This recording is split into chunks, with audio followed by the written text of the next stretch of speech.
மண்கலம் கவிழ்ந்த போது வைத்துவை தடுக்குவார், வெண்கலம் கவிழ்ந்த போது வேணுமென்று பேணுவார், நன்கலம் கவிழ்ந்த போது நாருமென்று போடுவார். என் கலந்து நின்ற மாயம் என்ன மாயம் ஈசனே.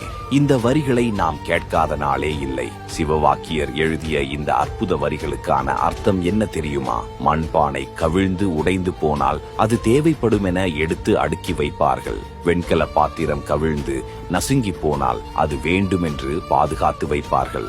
ஆனால் நம் உடலில் இருந்து உயிர் பிரிந்து நாம் இறந்து போனால் இது ஒரு பிணம். இதை வைத்திருந்தால் நாரும் என்று குழி வெட்டி அதில் போட்டு மூடி விடுவார்கள். உற்றார் உறவினர்கள் எல்லாம் என் உடம்பை வேண்டாம் என்று தனித்து ஒதுக்கிய போது ஒரு காசுக்கும் உதவாத என் உடலின் மீது நின்று உனக்கு நான் இருக்கிறேன் என்று நீ நின்று ஆடிய மாயம்தான் என்ன மாயமோ என் ஈசனே என்பதுதான் இதன் விளக்கம். இறுதியில் நாம் இருக்கும் இந்த பூத உடல் எதற்குமே உதவாது. ஆனால் இறுதி வரை நம்முடன் இருப்பவன் அந்த ஈசன் ஒருவனே என்பதை உணருங்கள். ஓம் நமச்சிவாய.